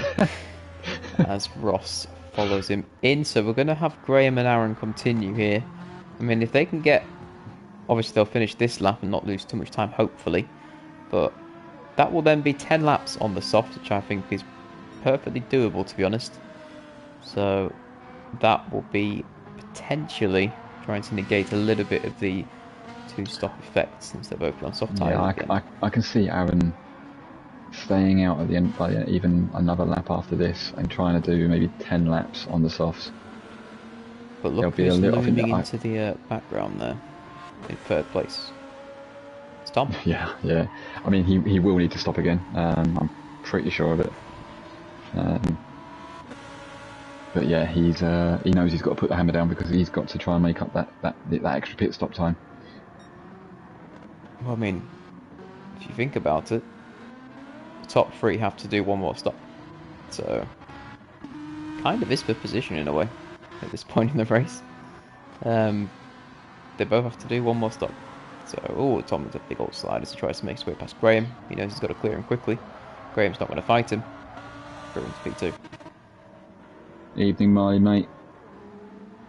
Yeah, mate, next season's going to be a very, very good season. As a graphic designer, I do know a lot of what's planned for next season. Some of the finer details haven't been ironed out yet, but it is going to be a very, very interesting and exciting season. I've been here for 5 years now, and I think this is probably going to be the most interesting and exciting season we've had so far. Yeah. And Aaron is into the pits. There we go. So Lee did come out on the soft tyre, but he fueled up. So he's doing a one stop straight onto the softs. Graham comes into the pits as well.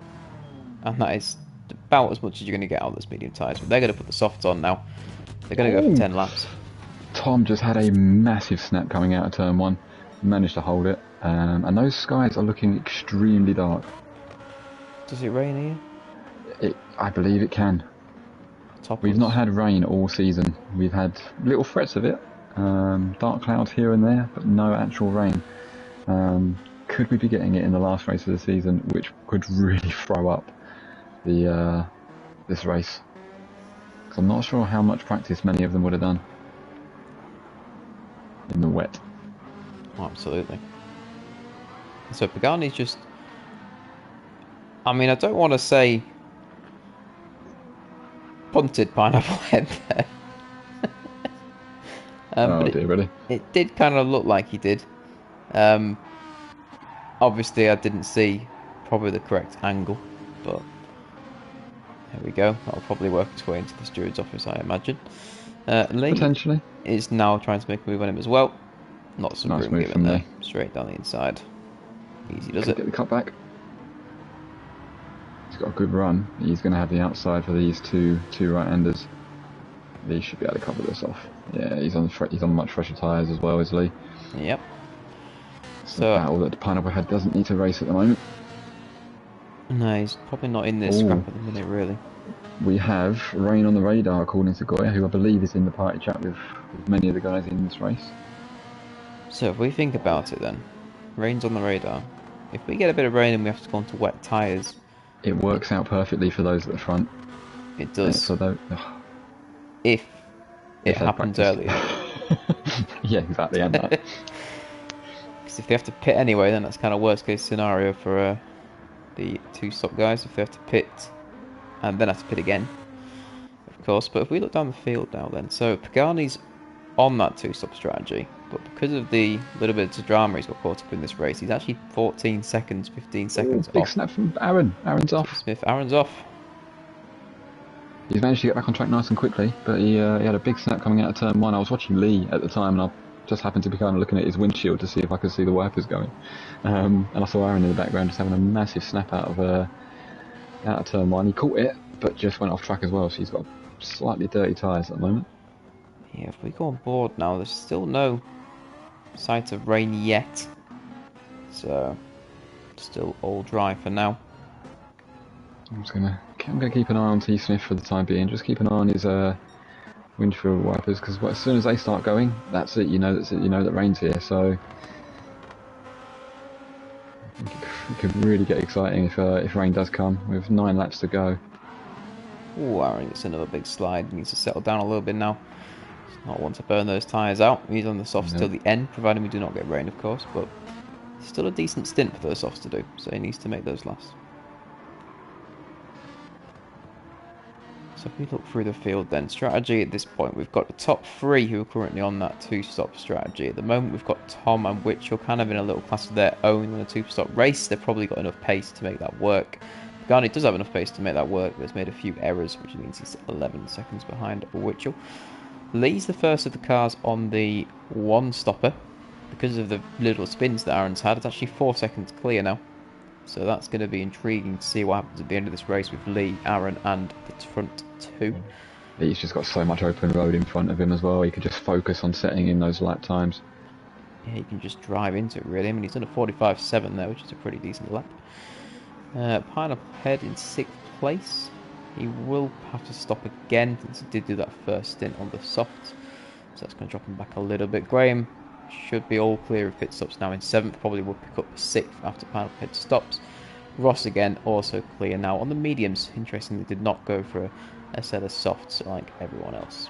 So it's all going to come down to where these front 3 end up after their next pit stop. And if we get rain, of course. Yeah, this has been one of the more strategic races that we've had for quite a while, with a lot of people choosing different tyres, different times to pit, different strategies, and you know what are they doing in terms of their fuel. It's gonna be interesting to see how it all levels out by the end of this race. Well, yeah, I mean, Graham goes on the inside there of Pineapple Head. Pineapple Head gets another switch back. He enjoys that off that. He does. Uphill hairpin. Graham's going to try this a brave move into the inside. The corner sort of closes in on itself. Those mediums for Pineapple Head I've seen better days. Absolutely. So that's great work from Graham there, and he's going to try and put some consistent laps now on the softs to see if he can close back into sort of Aaron and Lee, who he wasn't too far off throughout his first stint. So if we look up front again, 1.5 seconds the gap now between Tom and Witchell. When you consider the fuel situation, Witchell is actually quite a few seconds clear of Tom at this stage in the race, as he will not really need to refuel, if anything. No, he won't. So I'm wondering, when is Tom going to pit this lap? His fuel is flashing red. Does that give him just the 1 lap left, or will he be able to do an extra one after that? Once he's got those fresh softs on, I think he'll really need to floor it. Yeah, he will. It's going to probably drop him back towards, I would guess, probably Lee and Aaron on that 1 stop when he comes out the pits. It depends how long this pit lane is. I mean, it's a long straight, so it can be quite a long one.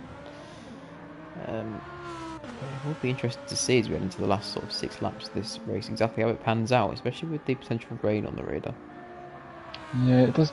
The skies do just seem to be getting a little bit more clear now, which is frustrating. Yeah, we seem to have put changeable weather on for once in GT7 and got no changeable weather. Yeah, it's something that we wanted to try this season, because obviously it's one of the big selling points of GT7, Gran Turismo 7, that this dynamic weather that you can have, that weather line. There's the rain. Oh, there we go. So fingers crossed, we might actually have some. Now Tom's got a really, really tricky dilemma here. Does he go straight onto the intermediates? What do you do? So he's got an absolute choice to make here. For those who are new to GT7 or might not know, that down where the clock timer is on the bottom left-hand corner of your screen, the 3-bar wet radar, which is next to the tyre wear information, will tell a driver how wet the track is. If it's in the bottom half, the bottom third of that little diagram, you are good for your slicks, your soft tyres, your mediums or your hards. Second segment, the middle segment, would be your intermediates, and if it's at the top, which is, I don't think I've ever seen it at the top, that will be your full wets. So Tom has gone onto softs because it's not wet enough yet. I think with the way the rain has been with this game, I think you're probably sensible to not go onto intermediate straight away because there's a good chance that it's probably going to come and go like a general UK rain shower. In fact, it might already have gone again. Yeah, I mean, it could also be. Those blue skies are coming out quickly, aren't they? So Well, that is your that's your changeable conditions, GT1 viewers. So I hope you very much enjoyed it. We will be back next season for the next round of potential changeable conditions. But I hope we've entertained you, and I hope it's really kept you on the edge of your seat. But we do still have an interesting race, despite the lack of changeable conditions. So Tom has come out of that pit stop, his final pit stop, now in 4th place, 2.4 seconds behind Aaron, but with completely fresh soft tyres. So that is going to be a big old advantage towards Tom for the last 6 laps. He has come out a little bit further behind, probably than he was hoping though. So we'll see. Which was pitting again? Well, he had to. He's out of tyres. So he will probably come out slap bang in that fight. Although he didn't have to refuel, so he might actually be about 3 or 4 seconds ahead. Yeah, he could be. He could be very tight with him coming out. Yeah, he is. Here we go, ladies and gentlemen. We have a 3-way scrap for the lead for the final 5 laps, with Tom probably going to close in on that as well. So let's stick with this then. I can see that 3-way battle becoming a 4-car battle very, very quickly. Absolutely. Witchell's going to have completely fresh tyres. He's going to make sure to try and use them. If he plays this smart, Witchell should bring this home realistically based on tyre wear. Let's see. Witchell's eager to get past. He needs to be patient. You've got the tyres, you've got the fuel. You're going to the end. You know that these guys that are ahead of you have, or say the guys, Lee, is on much older tyres than himself. So he needs to. Just be patient. That the overtake will come, but don't force it. He's forced it. Did I say that? Yeah. Be fair, good move. Very nice move on both parts. Yep. So that's Witchell through then. So that might be P1, providing nothing dramatic happens. Kind of sorted. He's got fresh tyres. But the rest of the podium is completely up for grabs. Tom looms into view 1 second behind Aaron. Well, the more of these battles as well, the quicker Tom's going to gain on them. Absolutely. Aaron's probably thinking, I would quite like a yellow-coloured Aston Martin between me and Tom at this point in the race. So he's probably going to be very eager to get past him. He's spent most of the race staring at the back of Graham, and once he sorted that out, he's decided to stare at the back of Lee instead. So let's see. I mean, the Aston Martin is a beautiful car, to be fair. It is. Aaron is going to be close enough to have a little go into turn 1. That Aston is not a fast car in a straight line. So here goes Aaron. Pulls to the inside. Reasonably late on the brakes. Lee gives him the room. Aaron goes through. So that has put Lee into 3rd place. Aaron up to 2nd. It's also put Tom right on the back of Lee. There he is. So that's given Witchell the breathing room. 1.5 seconds to gap. Lee keeps the racing line. It's going to give Aaron a tiny little bit of space up front. Lee goes covers defensive. Tom goes quite late actually into that corner. Just give him a good exit run. Yeah. Going to stick with this fight for now. Who do the chat think is going to end up taking the checker flag? Do you think Witcher will see it through? Or do we think that Aaron, Lee or Tom are going to... Tom has sent into the hairpin. Oh. Lee really needs to start covering that line into there. Yeah. Mitchell's done him twice and Tom's done him once into the same corner. They will be in the same party together. They will. So that's let Tom through. So Aaron is going to have a last 4 lap scrap with Tom, which seems to happen most races in the Group 3.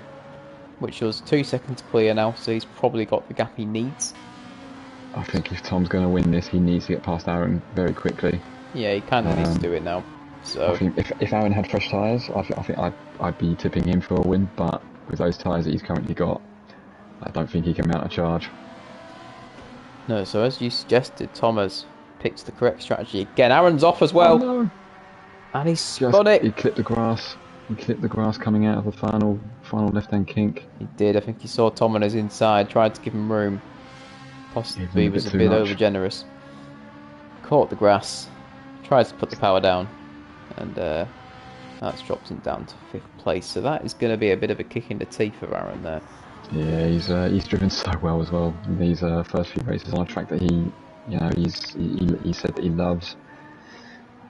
A first, a second, and if he comes through in 5th, it's still a good night's work. It is. But he will be disappointed. Yeah, he could have ended up with a little triple podium there, but as you say, it's still going to be a good night for him. So 2.5 seconds then, the gap that Tom has to try and catch Witchell. 3 laps to do it. In terms of the pace difference, not a lot in it, as Tom goes purple on his current lap. So it's going to be a tight one. I think Tom's going to have his work cut out trying to catch 2.5 seconds on someone like Witchell. But if anyone can, it's Tom.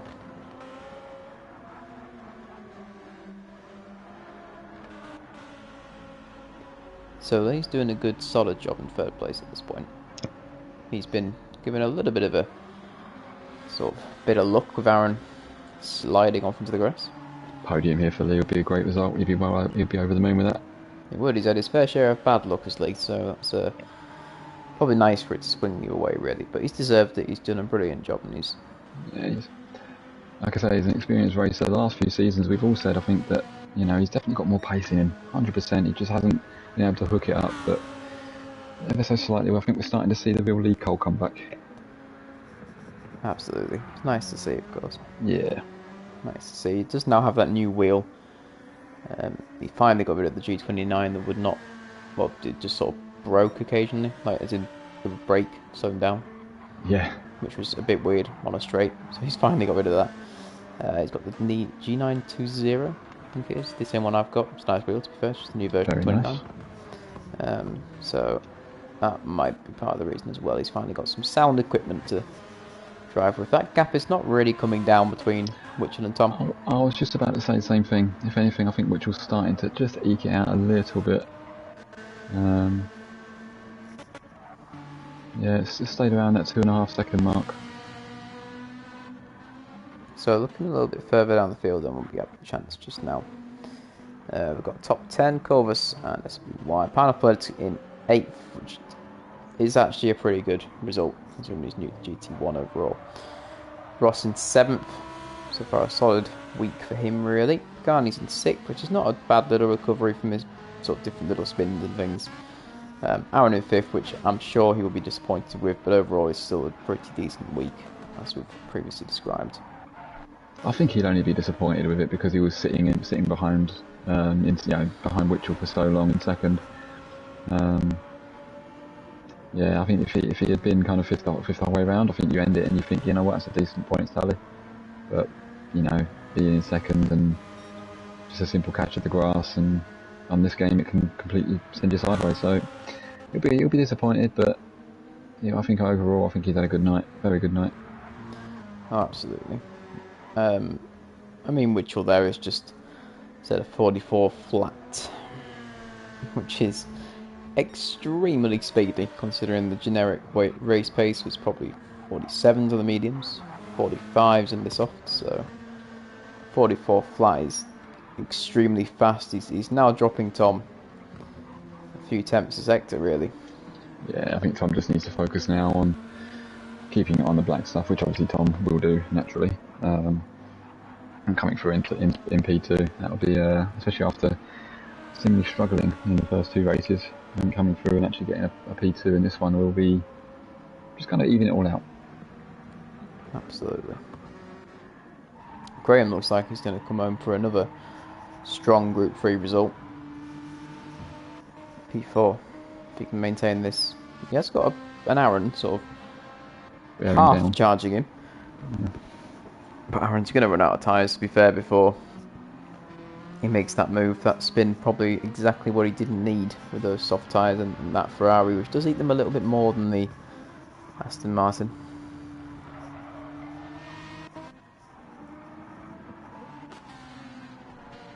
looks like Pagani's obviously on that 2 stop, so his tyres are going to be quite a bit fresher than Aaron's, but 3 seconds is quite a long way for him to make up in 2 laps. So I think Aaron's probably right behind. Just got to make sure he brings those tyres out. Those tyres of Aaron's are getting quite low to the ground, aren't they? In terms of the that white bar. They are indeed. And so once that white bar goes, there's a big old difference in terms of lap time.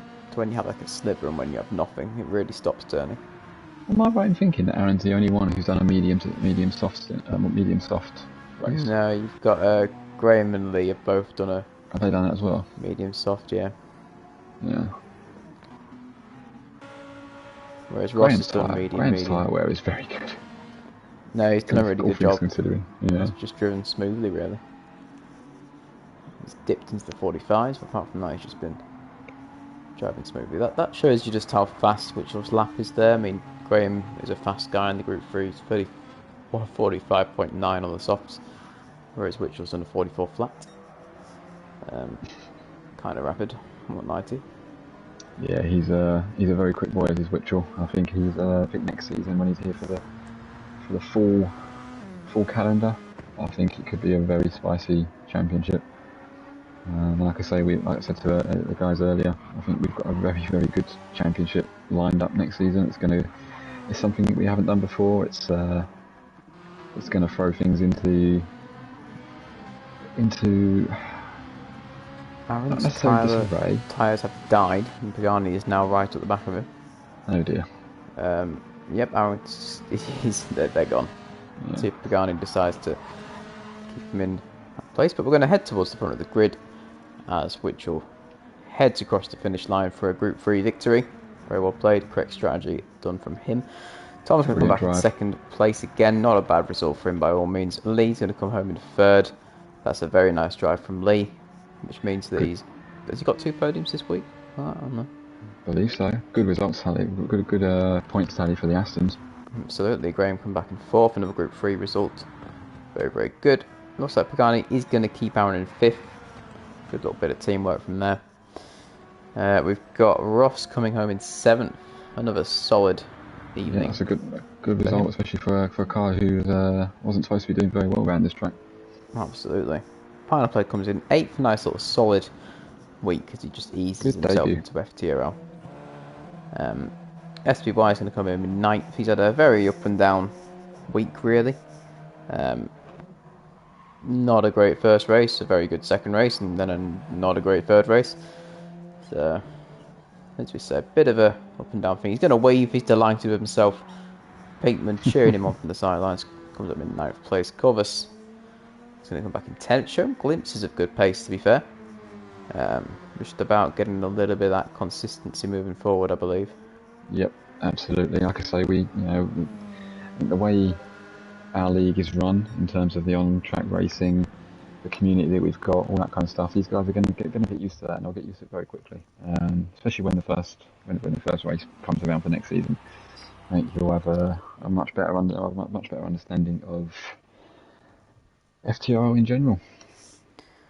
Well, there you go. So that is it then for GT1 for this week. Where are we next week, Mike? Do you know? So I was actually looking that up. Let me get that up. So next week we are at Red Bull Ring for the Group 4 races, or for the Group 4 races, only one next week.